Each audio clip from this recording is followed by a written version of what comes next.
Hey guys, what is going on? Randall419, the man with the million, bringing you a opinion piece about a subject that has kind of been bothering me lately, and I wanted to talk about it, get it off my chest. And it's the notion that Xbox, or even PlayStation for that matter, but mostly Xbox, I kind of see it thrown Xbox's way. Xbox doesn't have any games. And whenever I see people say that, I just have to have a laugh.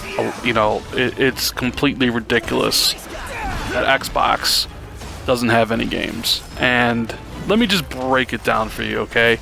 I own, on the Xbox One, strictly just Xbox One games. This doesn't even count backwards compatibility games. I own 651 Xbox One games. That's right. 651 Xbox One games. But I thought there was no games. Right? I mean, come on guys. 651. There's something like almost approaching 900 total Xbox One games. And if you wanted to include backwards compatibility games, like I'm not really going to because I don't play backwards compatibility, but there are a lot of backwards compatibility games out there. You know, not everybody has played all the 360 games like I have, right? So if you include those games, there's actually more games on Xbox One than there is on PlayStation 4. But this isn't really an Xbox One versus PlayStation 4 thing. This is dispelling the notion that these video game systems, whether Xbox or PlayStation, don't have any games. It's absurd. And I see people say this all the time. I see people go on Twitter and cry and bitch and moan to Phil Spencer or Mike Ybarra or people at Xbox or even people at Sony, like, we don't have these games. It's like, dude, there are so many games on these systems. I have a tough time finding the time to play a lot of them, even the ones I want to play. Like, I'll sit at my games and app screen, and I posted a picture of it on Twitter recently. You can go back and look. I have like 190 games installed and like 480 games ready to be installed, because normally when I play a game and beat it, I uninstall it because I don't normally go back and replay games. I play it once, I play it twice depending on what the achievements say, or 3 times, and I delete it. If it has a multiplayer component, I'll keep it installed, like Halo or Call of Duty or whatever. But normally, if it's a single player game or whatever and I beat that game, I uninstall it, right? So here I am. Every day I open up my games and apps, and I take a look at the games that I have available to me to play. That's like 200 games. And I look at that list and I'm like, there's so many to choose from that I kind of get like that shock. I'm like, well, what am I going to play now, right? And, you know, it boggles my mind that people out there say that there's nothing to play on the system. And I was just kind of curious. I went through my stats of the games I've played on Xbox One since it first came out on, you know, back in 2013. I've played something, and this is when I mean play, like I use True Achievements website, which they only track, you know, if you actually unlock the achievement. So I'm going off of that because I didn't want to count all the games on my list. I've started 360 Xbox One games. 360 Xbox One games. And I've gotten all the achievements in like 240 of them, right? I challenge anybody watching the video or out there to, you know, to say like how many they've completed and started. I'm not saying I'm better than anybody, but I know for a fact that, you know, if you're out there complaining that the system doesn't have the games you want to play or that has no games, then you're just full of shit. I mean, take a look at Bastion right here, right? Great game, 360 game, and I'm using it as a clip because I had it, but, I mean, we talk about the Edit Xbox program. The Edit Xbox program is providing games, you know, every week, usually somewhere between 3 and 5 games that come out. And yeah, some of them aren't going to be very good, right? You know, I just did a review of Momanga Pinball Adventures, and I gave it a 4 out of 10. It's not my type of game. It's an easy 900 gamer score. I played it, I beat it in an hour, and I moved on. But then there's also Stardew Valley, and there's also games like Inside, and games like Hyper Light Drifter, and games like Abzu. You know, games that you wouldn't even think of, like pure chess for people that like chess. I mean, the list goes on and on and on. There's so many of these types of games out there, and yeah, I get it. Some of them are bad. Soda Drinker Pro, terrible. Horse Racing 2016, god awful. Like, I get that, but the good that, you know, it provides, the service, the program outweighs the negatives, because we do get the gems here and there to go along with the stinkers. And you know what? That's another thing. Like, just because a game is AAA doesn't mean it's any good. Just because a game is, you know, a JRPG doesn't mean it's any good or worth playing. But you know, if that's what your bag is, then play those games. I don't understand, like, look, I don't have a PlayStation 4, right? It's well noted. I want a PlayStation 4 because I know there are games on the system that are worth playing. Just as there are games on the Xbox that are worth playing. Even if you say, like, well, there's no reason to get an Xbox because it has no games because I can get all of its exclusives on PC, then fine, get those exclusives on the PC. I don't care. Nobody cares. Microsoft doesn't care. They put their games on the PC so more people can enjoy them. Forza Horizon 3, best racing game in a long, long time. You want to play that on the PC? Then get it on the PC. Don't get an Xbox One. Nobody cares. I mean, play your games where you want to play them. My point is that the games are there.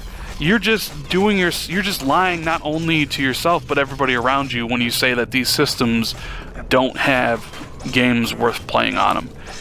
And that's just a fact. There's almost 1,000 games on the Xbox One. There's more games on the Xbox One than there is on the PlayStation 4 if you include backwards compatibility. So the games are there. It just so happens that because that games are so expensive to make, that we don't get games, or the amount of games we used to get on the 360, those AAA experiences. A lot of those B-tier publishers, they're gone, and nobody's really stepped in to fill the void. And, you know, as it comes to, you know, Japanese games on the Xbox One, you know, I hate to say it, but the market isn't there. I mean, it's been proven time and time again. The people on Xbox One, the people who buy the software, they don't really want Japanese RPGs on the system, so developers don't put it on the system. And if you want to play a lot of JRPGs, then buy a PS4. There, you know, that's the whole point. Like, if there's a game you want on a system, pick that system up, you know? But don't go around saying that there's nothing to play on PlayStation or nothing to play on Xbox, because there is thousands, literally thousands of games to play. Whether it's a new AAA game like Watch Dogs 2 or Final Fantasy 15 or Gears of War 4 or a recently released ID at Xbox game like Headlander or Inside or Hyper Light Drifter, or Oxenfree, or Firewatch, or the list goes on and on and on. Maybe the problem is, and as I'm talking about this subject, maybe the problem is that people, they don't want to expand their horizons. I'm willing to give any game a shot. As you guys know on my channel, I post reviews trying to every single day of games I play. I play so many games on this system, and I like to share, you know, to let people know, like, these games exist, right? But I think people just don't want to expand past what they're comfortable with. You know, it's like the same people out there that say, hey, you know, can we get more games than Call of Duty? The problem is, when you only buy Call of Duty and you don't buy those other games, they're only going to give you Call of Duty. You have to expand your horizons. And I'm not saying buy a game just to, you know, support it. Like, I'm not saying, like, as an Xbox fan, you have to buy ReCore to support it. Like, I'm saying, like, if you want a game and you, like, want that game and you want to play that game, yeah, then purchase it or buy it. But don't feel the need to support something just because it's on Xbox or PlayStation. That's counterproductive. I think good games should get good sales and bad games should get bad sales. That's just the way it is. But I think the complaining and the whining from people that Xbox or PlayStation don't have games is because they don't want to try anything out of their comfort zone. They don't want to wade into the indie pool where they might find something they like, even though they've, you know, talked shit about indie games in the past. You know, they don't want to do that, and it's kind of sad because there are great games on Xbox One and PlayStation, indie games. And you know what? A couple indie games are my favorite of this whole generation. I've been on record. Ori and the Blind Forest may be the best game of this entire generation. And I know technically it's really not an indie game because it was published by Microsoft with Microsoft money and stuff like that, but I mean, I don't think anybody is gonna say that that game was a AAA experience. But still, that, not only that, but Inside, one of my favorite games of this year, I put that up there with Forza Horizon 3, and you guys know how much I love Forza Horizon 3. I've done 3 videos on Forza Horizon 3. Inside, to me, was an amazing experience. And I think people deprive themselves by only saying the only games that matter on Xbox and PlayStation are these big AAA experiences that we only get a few times a year. Even still, even if you play all the AAAs, right? Like, let's just imagine that, because I play them all, right? Not only do I play all the indie games, but I play all the fucking AAA games. You know, start at the beginning of the year, I played ReCore. I had to put ReCore down because Forza came out 2 weeks later. I played the shit out of Forza. I got all the achievements and I spent like 80 hours in that game. Then Gears of War came out. Picked up Gears of War. Beat the single player. As soon as that was over, I think Mafia was out. I bought Mafia day one. Haven't even played it yet. Right? And then you go on to that. Battlefield 1. Bought it. Beat it.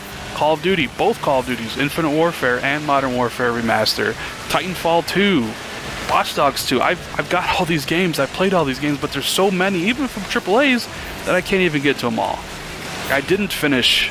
I didn't even start Mafia 3, even though I want to, even though I own it, because there's too many of the other games. I haven't really gotten a chance to play Final Fantasy 15, even though I was really waiting for it. I'm gonna get it done. That's another game. That's another long, you know, grind for all the points in that game. And then you even go back to the year. Granted, I was kind of waiting to do the million, but like, I haven't really finished Doom. I haven't really played Mirror's Edge Catalyst. I didn't really get to play Deus Ex Mankind Divided that much. And my whole point is that, please guys, like, don't complain about there being no games, because the stats speak for themselves. There are thousands of games on these systems. You know, if you want to include backwards compatibility, even more, because there are, what, 300 plus of those? Which I might do a video about pretty soon. There are games to play on these systems, regardless. If you only play AAA, or you only play indies, or you play both like me. In fact, there's so many games that I just don't have the time to play them all. I'm swamped. I don't even really need to get a PlayStation because Xbox gives me all the games I need. And maybe it is the same for PlayStation people who are like, you know, PlayStation guys that are like me, that play everything and like, I don't need an Xbox because I have all these games. So yeah, I just wanted to talk about that.